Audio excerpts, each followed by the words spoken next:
یہ سورہ انتہائی مجرب ہے اور اس کے عجیب اثرات موجود ہیں۔ اگر رات کو سوتے وقت پڑھ کر سو جائے اور رات بھر صبح تک وہ امان میں رہے گا۔ اعوذ باللہ من الشیطان اللعین الرجیم، بسم اللہ الرحمن الرحیم، وبہ نستعین، اما بعد، فقد قال اللہ تبارک و تعالی فی کتابہ المجید وفرقانہ الحمید وہو قولہ الحق۔ بسم اللہ الرحمن الرحیم، قل اعوذ برب الناس ملک الناس الہ الناس من شر الوسواس الخناس الذی یوسوس فی صدور الناس من الجنۃ والناس۔ ناظرین محترم، قرآن کا جو آخری سورہ ہے اس 23ویں سپارے میں، مختصر سا ہے لیکن اس کے اندر بہت ہی اللہ نے وہ فیوزات ہیں کہ اگر میں مسلسل اگر بتاتا رہوں تو کئی کلپس اور کئی گھنٹے اس میں لگ سکتے ہیں، لیکن میں مختصراً آپ کی خدمت میں عرض کروں گا کہ یہ سورہ، اس میں آپ کو پتہ ہے کہ شیطان دو قسم کے ہیں، ایک جنوں میں سے ہے اور ایک انسانوں میں سے ہے، من الجنۃ والناس۔ دونوں سے حفاظت کے لیے یہ سورہ انتہائی مجرب ہے اور اس کے عجیب اثرات موجود ہیں۔ اگر رات کو سوتے وقت پڑھ کر سو جائے اور رات بھر صبح تک وہ امان میں رہے گا۔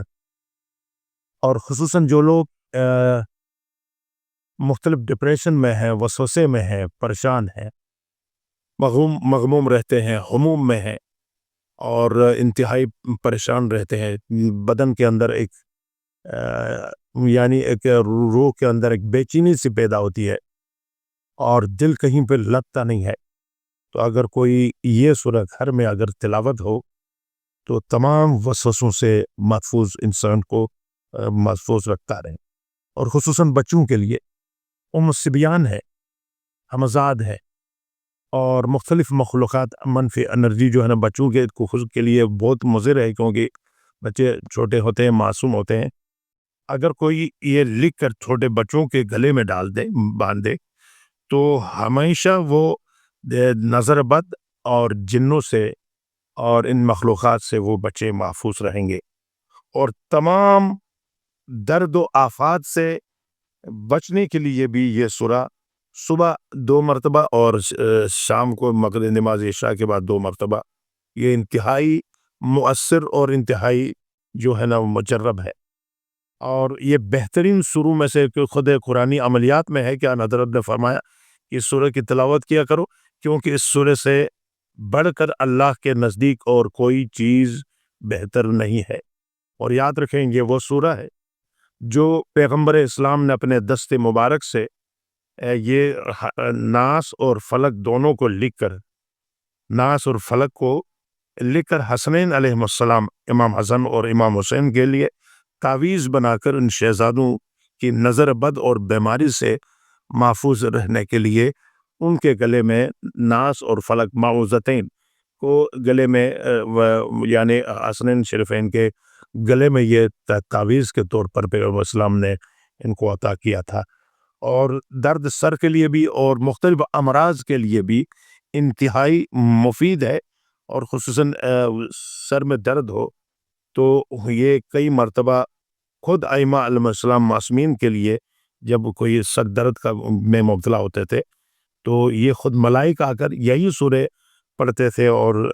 ان سوروں سے استفادہ کرتے تھے۔ اور خصوصاً جنات کے شر سے محفوظ رہنے کے لیے یہ سورہ انتہائی مجرب ہے اور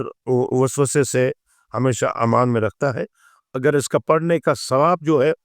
ایک سورہ ناس اگر کوئی پڑھے، ایک حج اور عمرے کا ثواب پروردگار عطا فرماتا ہے۔ اور خصوصاً ماہ رمضان میں کوشش کریں کہ اپنے آپ کو اور سحر سے، جادو سے، ٹونا سے اور دنیا کے تمام آفات سے اپنے آپ کو روکنے کے لیے یہ عظیم ترین سورہ ہے، اور اس سورہ سے استفادہ کریں انشاءاللہ تعالی۔ پروردگار آپ کو ہمیشہ، اور اگر اس کو لکھ کر گلے میں ڈال دے اور صبح شام اس کی تلاوت ہو تو انشاءاللہ تعالی کوئی پریشانی گھر میں نہیں ہوگی، اور کوئی جادو جو کیا ہے کسی نے وہ اثر زائل ہو جائے گا. اور اگر نظر بد ہے، پرانے سے پرانے نظر بد ہو، اس کے لیے بھی یہ انتہائی مجرب ہے، وسوسوں کے لیے یہ انتہائی مجرب ہے. اور خصوصاً اگر زیادہ آپ کو تکلیف ہو، پریشانی ہو، تو دایاں ہاتھ اپنے اس سینے پہ رکھ کر سورہ ناس اور فلق کی تلاوت کیا کریں. انشاءاللہ تعالی آپ کا سینہ منور ہوگا اور مختلف خیالوں سے اور خیالات سے، شیطانی وسوسوں سے آپ کو نجات ملے گی. اور یہ بھی آپ کو میں نے عرض کیا، اگر یہ 14ویں رات دن 13 رات 14ویں چاند کی رات، یعنی دن اس کو 13 چاند کی 13 تاریخ ہو، رات کو 14ویں چاند ہو، اس رات کو ایک پیالے کے اندر زعفران اور عرق گلاب سے